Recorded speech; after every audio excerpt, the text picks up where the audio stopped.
चढ़ गई। केवल एक दया करें, बड़े अच्छे महात्मा थे। के मैदान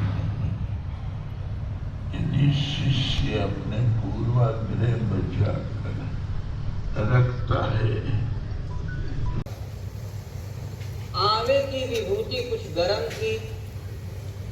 महात्मा बोले, कुंभकार भाई, हमें रात भर यहाँ ठहरना है, तुम यह स्थान मुझे बैठने के लिए दो। कुम्हार ने सादर प्रणाम किया, बोला, महाराज, मैं इन्हीं बर्तनों से अपनी जीविका चलाता हूँ। सभी तरफ बर्तनों का ढेर है, कहीं फूट फाट गए तो मर जाऊंगा, आप क्षमा करें। थोड़ी ही तो जगह है, आप बैठ भी तो नहीं सकेंगे। महात्मा जी ने कहा, हमें सोना नहीं है, केवल बैठकर भजन करेंगे और सवेरे चलते बने। तुम्हारे ऊपर कोई भार नहीं है। महात्मा को बैठाकर कुम्हार बोला, देखिएगा महाराज, ख्याल रखिएगा। महात्मा बोले, तू न घबरा, कोई नहीं ले जाएगा। कुम्हार ने प्रणाम किया और आप विश्राम करे कहता हुआ घर की ओर चला गया। महात्मा उस गर्म स्थली में अबाध चिंतन में रत हो गए। रात में 2-3 बजे सोचा, थोड़ा कमर सीधी कर ले। हाथ पांव समेट कर वहीं लेट गए। तुरंत आंख लग गई। यद्यपि सोने का अभ्यास नहीं था, उनको स्वप्न दिखाई पड़ा कि वही महात्मा एक सुरम्य स्थान पर बैठे हैं। हजारों लोग दर्शन कर रहे हैं, कुछ ना कुछ चढ़ा रहे हैं। महात्मा उसे उठाकर बगल की कोठरी में बैठे बैठे ही फेंकते जा रहे हैं। फेंकते फेंकते महात्मा थक गए। सोचा, थोड़ा भोजन कर लें। जहां भोजन के लिए हाथ बढ़ाया, एक सेठ ने थैली अर्पित कर बोला, महाराज जी, इसे कहीं परोपकार में लगा दे। महात्मा बिगड़ पड़े। ऐसी की तैसी उन भक्तों की चांदी का जूता मार रहे हैं। कहते हैं परोपकार में लगा दे। तुम क्यों नहीं लगा देते? हमें बीच में डाल के फांसी दिए पड़े हैं, न खाने को समय न चिंतन को। इस प्रकार प्रताड़ित करते हुए उस धन की थैली पर लात मारा। पैर थोड़ा बढ़ गया, जाकर नीचे वाली बड़ी हड़िया में लगा। जहाँ वह फूटी, नीचे की आड़ हटी, तहाँ भड़ भड़ करते सभी बर्तन ऊपर से नीचे तक चकनाचूर। महात्मा की नींद खुल गई। पश्चाताप करने लगे, बोले, अरे खुद बेची, उसका इतना बड़ा नुकसान हो गया, गरीब मारा गया। सुबह आएगा तब क्या कहेगा? हम चले जाएं तो बड़ी बदनामी होगी। जब हम बाबा हैं तो इस प्रकार मुंह छिपा कर जाना शोभा नहीं देता। लोग साधुओं को क्या कहेंगे? अवश्य यह कोई माइक उपद्रव है। किसी उधेड़ बुन में रात बीत गई। सवेरा हुआ, कुम्हार आया तो बोला, अरे महाराज, हम कल ही कह रहे थे कि लंबा चौड़ा गांव है, कहीं रुक भी जाएं, कहीं भी रुक जाएं, हम गरीब को फांसी न दे। लो, हमारे सभी बर्तन फूट गए, वर्ष भर की कमाई चौपट हो गई, अब क्या होगा? महात्मा को मौन देखकर कुम्हार निवेदन के स्वर में बोला, आप बतावे तो यह हुआ कैसे?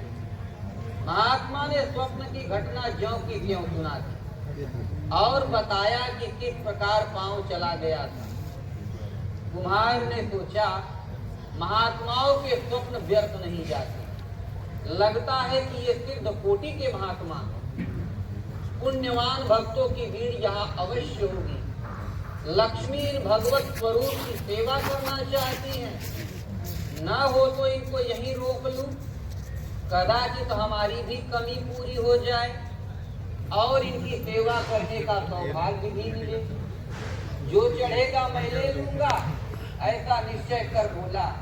अच्छा तो महाराज जी जो हुआ तो हुआ, अब आप यहाँ से कहीं ना जाए, हमारे ही यहाँ रुके, मैं आपकी सेवा करूंगा। दयावत महात्मा रुक गए। 2 महीने वहां रहे। वास्तव में वैसी ही भीड़ लगने लगी। कुम्हार को भी बड़ा संतोष मिला। कमी तो कभी की पूरी हो गई थी। जब महात्मा ने समझ लिया कि अब कुम्हार को कोई अभाव अथवा कष्ट नहीं है, तब एक दिन अकस्मात अन्यत्र चले गए। इष्ट आज्ञा से एक ही स्थान पर निवास करने लगे तथा उसी स्थान से कल्याण का अजस्र स्रोत निकल पड़ा। समष्टि का कल्याण उनसे होने लगा। पूज्य महाराज जी कहा करते थे, हो जब भगवान कृपा करत हैं तब विपत्ति संपत्ति बन जात है। जब भगवान आज्ञा दे दे बैठ जाना चाहिए, दोष नहीं है। जब किसी वस्तु को लेने के लिए कहें तो ग्रहण कर लेना चाहिए, तब दोष नहीं है। साधन काल में वही दोष है, किंतु आदेश के पश्चात वही हितकर हो जाता है। इस कथानक के महात्मा अन्य कोई नहीं, पूज्य गुरुदेव परमहंस जी ही थे, परंतु कहते इसी तरह थे। गुरु श्री सद्गुरुदेव भगवान की जय। बर्बरीक विजयी स्तंभ। अगला दृष्टांत। लड़का तो साधक है, लेकिन उसके द्वारा जो कुछ पार लग जाता है वह उन इष्ट देव की देन होती है। साधक तो केवल यंत्र है, निमित्त मात्रम भव सव्यता चिन्ह। वह तो निमित्त मात्र होकर चलता भर है। महाभारत का युद्ध जहाँ समाप्त हुआ, जो जीवित थे आहिस्ते आहिस्ते उनमें गरिमा आने लगी। भीम सोच रहा था सबसे बड़ा बलशाली मैं हूँ, क्योंकि 18 दिन तक एक पल भी मेरी हुंकार कभी बंद नहीं हुई। अर्जुन मन ही मन सोचने लगा, यह मेरे धनुर्वेद और हस्त कौशल और दिव्यास्त्रों का प्रभाव है। सात्यकी अपने में अकड़ा था। जो जीवित था कुछ न कुछ अपनी गरिमा महसूस करने लगा।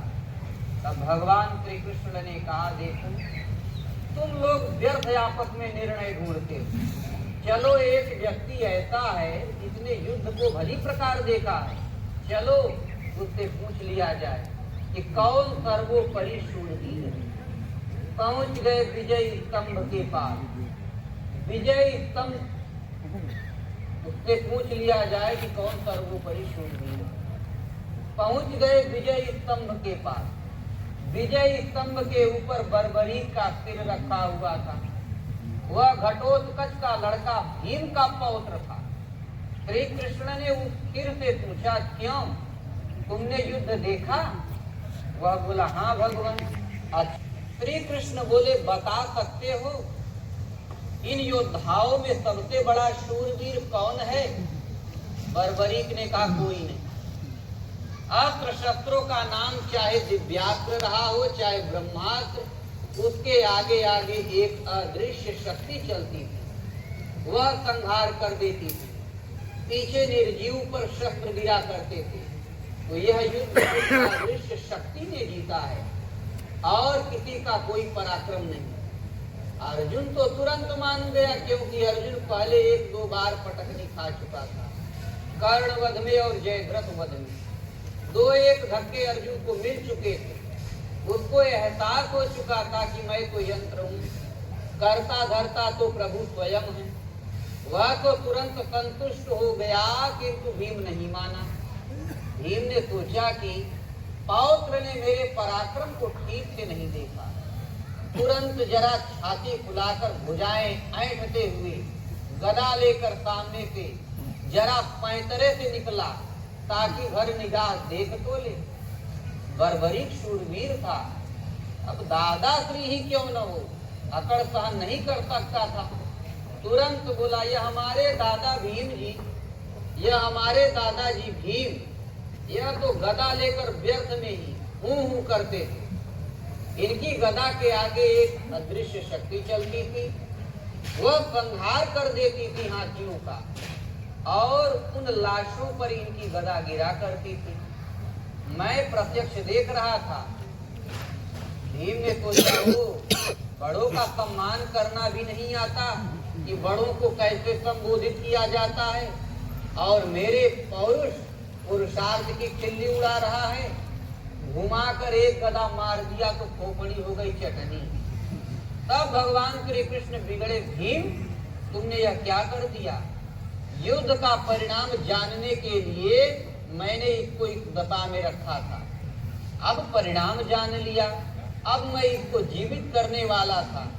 तू ही बता मैं किसे जीवित कर दूं? तुमने तो खोपड़ी चटनी कर दिया।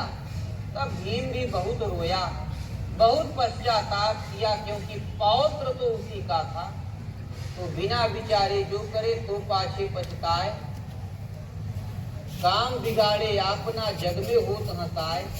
इसलिए बिना विचारे जो करता है वह जी भर के पछताता है, अपना काम भी बिगाड़ देता है और जग में हंसाई भी होती है। इसलिए किसी ऐसे काम को जिसमें शंका हो, उसमें रहस्य हो, तो बहुत सोच समझ कर करना चाहिए। इसी में बुद्धिमानी है। बोलिए श्री गुरुदेव भगवान की।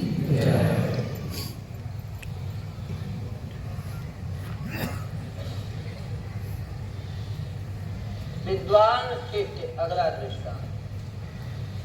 एक गुरु महाराज थे, एक सीधा साधा चेला उनके पास था, आज्ञाकारी, दुनिया भूल चुका था। गुरु महाराज के आदेशों के अनुसार पालन में, परवरिश में लगा हुआ था, चिंतन में, कमंडल टांगे पीछे पीछे। एक विद्वान शिष्य आया और बोला, महाराज शिष्य बना दो। आपने हमारा नाम तो सुना ही होगा, और समय समय पर हमने पूरे भारत का भ्रमण किया, विदेश भी गया, कोई मेरे सामने टिका नहीं। मैं दिग्विजयी पंडित त्रिलोकीनाथ हूँ। हर शास्त्र में एक ही बात लिखी है कि बगैर गुरु के कल्याण नहीं। आप गुरु बन जाए, और वैसे आपको बताना कुछ नहीं पड़ेगा, मैं सब कुछ जानता हूँ, लेकिन बगैर गुरु के कल्याण नहीं, इसलिए थोड़ा गुरु बन जाए। गुरु महाराज बोले, बेटा जैसा तू मेरा चेला बन रहा है और वैसा ही मैं तुम्हारा गुरु बन जाता हूँ। चलो। वह चलने लगा साथ में, बद्रीनाथ की ओर सफर आगे बढ़ा। उस जमाने में पैदल ही चलना होता था। महीना भर यात्रा के पश्चात एक गांव में कुएं के आसपास आसन लग गया संतों का। भजन करने लगे, और इतने में गांव से रोने की आवाज आई। कोई महिला रो रही, बड़ा करुण क्रंदन था उसमें। तब वो जो विद्वान शिष्य था अपना बिस्तर लगा समेटने। गुरुजी ने कहा, अरे कहाँ तैयारी किया? शिष्य बोला, गुरु महाराज कहीं से रुदन की आवाज आ रही है। तो गुरु महाराज बोले, संसार है, कहीं लड़का पैदा हुआ तो सोहर गाते हैं, कोई बुजुर्ग चल बसे तो रुलाई होती है, कोई दूल्हा चढ़ जाता है, घोड़े पर बारात जाती है तो उत्सव मनाते हैं, डांस होते हैं, और कोई छत से गिरा हाथ पांव टूट गया तो थोड़ा शोक संवेदना के होता है। यही तो तू छोड़कर आया है, इसी का नाम तो संसार है। तू उनको रोने दे, तू भजन कर, संसार के संयोग वियोग सुख दुख से अलग रहकर भजन कर। शिष्य बोला, गुरु महाराज आप पढ़े लिखे तो हैं नहीं, आपका जाने। शास्त्र में लिखा है कि कोई रुदन है तो दुख में जाकर उसका हाथ बटाना चाहिए। शिष्य नहीं माना, चला गया। वहाँ एक पंडिताइन रो रही थी, पंडित जी मर चुके थे। घंटों रोई लेकिन कोई नहीं गया उसके घर में। सब सुन रहे थे और खुश थे कि भले ससुरा मर गया। पंडित जी का व्यवहार था ऐसा कि गांव भर को दुखी कर रखा था। तो वह ब्रह्मचारी जी विद्वान ने कहा, पंडिताइन चिंता मत करो, मैं आ गया, सब ठीक हो जाएगा। जाकर गांव वालों को डांटा। बैर और प्रेम जिंदों से होता है कि मुर्दे लाशों से। एक अबला रो रही है, असहाय है, और तुम लोग बैर बांध के बैठे हो। इतना भी नहीं जानते, इतना भी तुम लोगों को ज्ञान नहीं है। तुम गांव की मर्यादा तक हो बैठे हो। डांटा बड़ी जोर, सब इकट्ठे हुए, हो गई अंत्येष्टि धूमधाम से। 13 दिन कथा सुनाया विधिवत। सब लोगों ने इकट्ठे होकर चंदा करके 13 ही कर दिया, और 4-5 बोरा गेहूं बच गया। हाँ, अंत्येष्टि धूमधाम से 13 दिन कथा सुनाया विधिवत। सब लोगों ने इकट्ठे होकर चंदा करके 13 ही कर दिया, और 4-5 बोरा गेहूं बच गया। खांड, गुड़, चीनी और 2-1 टीना घी और तेल बच गया। अब पंडिताई ने सोचा कि पंडित के राज में तो 1 बोरा गल्ला मैंने आज तक नहीं देखा। महात्मा तो बड़े काम के, किया काष्टांग दंडवत। महाराज, आप जैसा विद्वान तो पौराणिक कथाओं में सुनने को मिले, प्रत्यक्ष देखने को कभी नहीं मिले। आज मैं प्रत्यक्ष देख रही हूँ। आप महान पंडित हैं, महान ज्ञाता। ये 2 ब्राह्मण बालक हैं, और बाप भी बैर विरोध बांध के मर गए, राग द्वेष फैला के। यहाँ स्कूल भी नहीं है, यहाँ स्कूल भी नहीं, पढ़ने लिखने की कोई व्यवस्था भी नहीं है। भगवान इनको साक्षर बना दे। आप जैसा विद्वान तो केवल पुराणों में सुनने को मिला था, देखने को कभी नहीं मिला। वह बहुत खुश हुई। तो जिस आदमी में गुण होता है, एक भयंकर होता है। उसके गुण की तारीफ कर दो तो फूल कर कुप्पा हो जाया करते। तो वह बोले, तुम ठीक कह रही हो। मेरे सामने काशी में कोई नहीं टिका, अवंतिकापुरी और बंगाल में कोई नहीं टिका। तुम चिंता ना करो पंडिताई, मैं साक्षर ही नहीं बनाऊंगा, क्षेत्र जाने का कि विद्वान किसे कहते हैं। और लगे पढ़ाने लड़कों।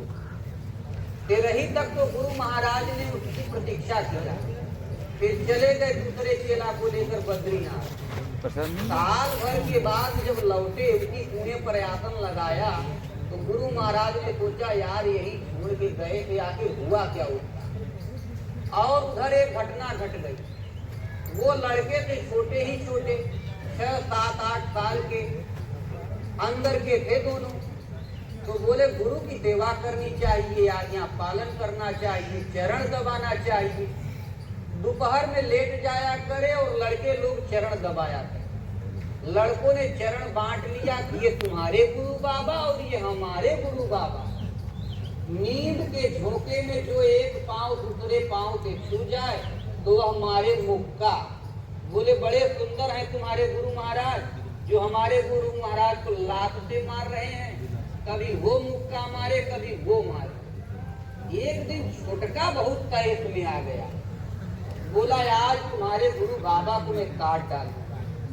कुल्हाड़ी लेकर आया और मारा। कुल्हाड़ी पांव में बड़ी जोर से लगी। लड़का ही था, पर कुल्हाड़ी पैनी जो होती है, जचक के उठे तो दूसरा वार आ रहा था, तो नाक कट गई, ओंठ भी कट गया। तब गुनगुना के बोले, नाक कट गई, ओंठ भी कट गई।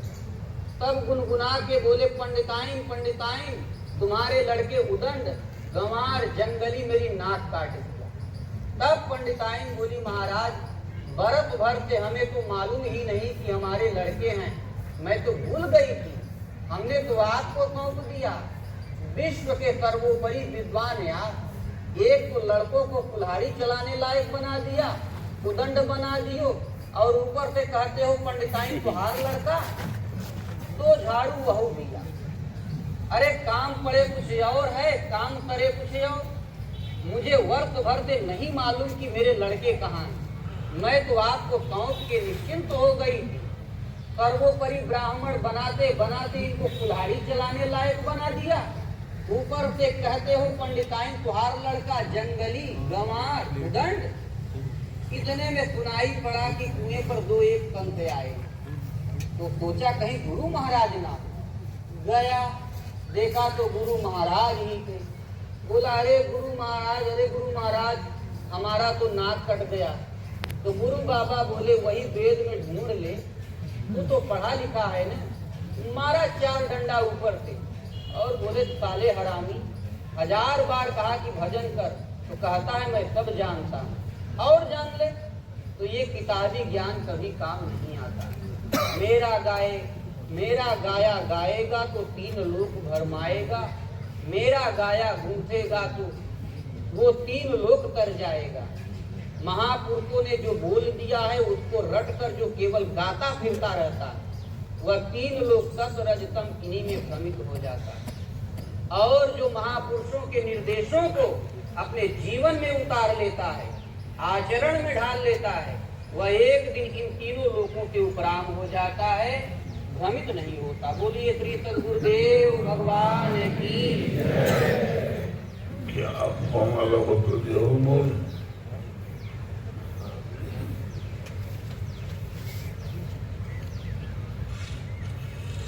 नेपाल और होशियार स्कूल में डिप्टी साहब आने वाले थे जांच करने। उनको अगले दिन आना था तो 2 लड़के बड़े चंचल थे। मास्टर साहब ने उनको छुट्टी दे दिया, बोले कल मत आना, डिप्टी साहब फुल क्रेज बहुत पिटाई करेंगे, तुम आना मत। अगले दिन वह स्कूल नहीं गए। घर वालों ने कहा अरे स्कूल जा क्यों नहीं रहे हो? ये बोले मास्टर साहब ने कहा है मत आना। घर वाले बोले हम फीस लेते हैं, नाम लिखवाया है, मास्टर साहब कैसे मना कर रहे हैं? वह मना कर ही नहीं सकते, तुम जानबूझकर नहीं जा रहे, भागो यहाँ से। डांट कर स्कूल भेज दिया। उनमें से एक लड़के का नाम था होशियार, दूसरे का नेपाल। तो अपने साथी नेपाल को तो लैट्रीन शौचालय में बंद कर दिया होशियार ने, और खुद टेबल के नीचे छिपकर बैठ गया। टेबल पोस्ट को थोड़ा आगे खींच दिया ताकि दिखाई ना पड़े। इतने में डिप्टी साहब आ गए। सबने खड़े होकर डिप्टी साहब का स्वागत किया, फिर सब बैठ गए। बैठते ही डिप्टी साहब ने पूछा तुम लोगों में होशियार कौन है? वह लड़का घबराया, सोचा डिप्टी साहब ने तो हमको देख लिया, मुझे ही पुकार रहे हैं। तुरंत नीचे से निकला, बोला सर होशियार मैं। तब मास्टर साहब ने सोचा यह खुराफाती तो यही छिपा हुआ है, गया नहीं। डिप्टी साहब बोले क्यों मास्टर साहब, यह होशियार है? मास्टर साहब बोले हाँ सर, इसका नाम होशियार है। डिप्टी साहब बोले तुम होशियार हो तो बताओ यहाँ से नेपाल की दूरी कितनी है? तो वह बोला यहाँ तो लैट्रीन कितनी। अब वह दौड़ कर गया और साथी को भी ले आया। जब सबका इंटरव्यू खत्म हो गया, थोड़ी देर बाद डिप्टी साहब बोले आज हमारा जन्मदिन है, तुम लोग बता सकते हो हमारी उम्र कितनी है? होशियार ने हाथ खड़ा किया।